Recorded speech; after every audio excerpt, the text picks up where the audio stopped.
Photoshop's Quick Selection tool is my absolute favorite way to select an object, whether it be a person or an inanimate object. I use the Quick Selection tool first. I use it for about 90% of my selections, and then I may combine it with the Lasso tool or the Magic Wand tool. But Quick Selection is my go-to tool, and here is why.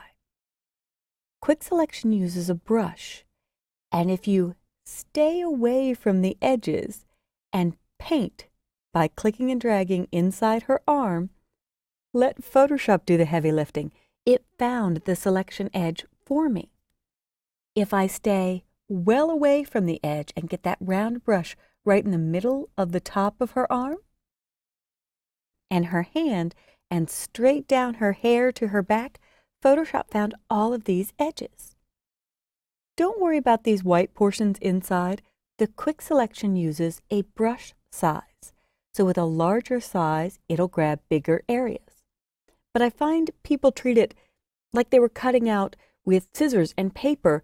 They're trying to cut right along the edges. If I wanted to isolate her and run some effects, which we are going to do in this video, try not to go to the edges. For each finger, I'm just going to click and drag over the finger, staying well inside the middle. And if you go too far outside, don't worry. Photoshop will let you clean up your selected area. I want these wisps of hair, and I may get a little too much, but if I do, I can just undo and try again. But for these wisps, I'm going to actually choose a smaller brush size. So if I dial my brush size down to 15 or 20, somewhere around there, the smaller it is, the more carefully Photoshop will paint in those selected areas. Now is a good time to zoom in. I normally prefer Command plus or Control plus, and I'll scroll over, and I'm not going to worry about getting every hair. I just want the larger portions of the hair because there's a feature called Refine Edge, which I use on every selection that will pick up all those fine wisps. And I got way too much of the background here. And my wheel is going pretty fast, sorry about that. But don't worry if you get too much. The Quick Selection often does a much better job cleaning up than it does with the initial first selection. So on the Options bar, the bar across the top of your screen, I'm going to choose Subtract from Selection. And if I zoom out once and scroll down safely here, this big background was included. So again, I'm not touching edges. I'm staying well inside the white or the photographer's background, and I'm removing. And I'm happy with this. It's okay that you've got some white in there. I'll zoom in a little bit. I prefer Command plus on the Mac or Control plus on Windows, and my brush is still too large, so I'm going to size it down to 7, and I'll just paint away some of the white inside here. I'll do a big painting trying not to touch her arm or eyelashes. I barely had to touch anything, and it cleaned up right there. If it got too much of her mouth, then what I'll do is go back to the Add to Selection mode, which is automatically on. But do remember to zoom in. You will be far more tired at the end of a day of Photoshop work if you're constantly moving closer to the screen and straining to see it. We can zoom in a lot in Photoshop. Take advantage of it. Now I'm going to choose View Fit on Screen to see the whole image, and I never finish a selection without running Refine Edge. Refine Edge lets me see my selected area. Not too shabby. But since she was photographed on white, seeing this on white isn't the most effective. So let's look at it by clicking the arrow to the right of View on black. And there we can really see if I move the Refine Edge window over to this empty space, I can really see the white that was picked up originally. So this is where Radius helps you out. Radius attempts to blend away the object, in this case, the model we were trying to select, away from the background. and it actually varies the opacity, how opaque or solid an area is. So now I'm getting those real fine wisps. And I always have my original background layer, so it's okay if I lose a little bit of this. I'm not harming the model in the making of this shot. If I still have some white that I want to clean out, I can use this Refine Radius tool. So I could paint in given areas on the photo, and Photoshop will reevaluate what it should drop out and what it should keep. And I know ultimately she's going to stay on the same background, so it doesn't have to be perfect, it just has to be a good edge on her. If it's blending away too much of her fingers or her nose because the tone in those areas was close to the background, I can choose Erase Refinements. Underneath, I'm just clicking and holding and switching tools. And now I'll paint over her nose and it gets back its solid color. I'll paint over each finger, just a little bit, staying well on the inside. That's the goal with the Quick Selection tool. I'm very happy with this.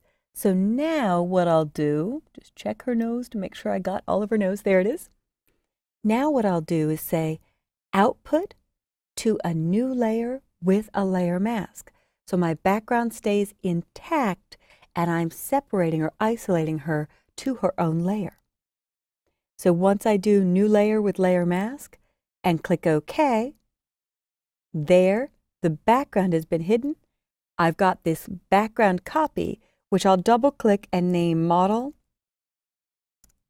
01, or just 1 is fine. And with my Move tool, I can move this anywhere in the image, but I'll click the eye icon to turn back on the background. In some cases, you may see small lines appear when you use Refine Edge. I'm going to let it go because I'm going to run a special effect on her. And I'm going to copy the layer again. So I will right-click on the layer and duplicate layer and call it Model 02. And then I'll move it over one more time. And the last copy will be my final. So the last copy, I'm going to select Model 2, right-click, duplicate layer, and this will be Model 3. And this is why the line won't harm me so much, because when I'm finished, this Model 3 is actually going to stay on top of where she was originally. So here we've got 1, 2, and 3. Let's apply some special effects. On Model 1, I'm going to choose Image, Adjustments, Hue and Saturation. And when I hit Colorize, there you can see she turned red in the background.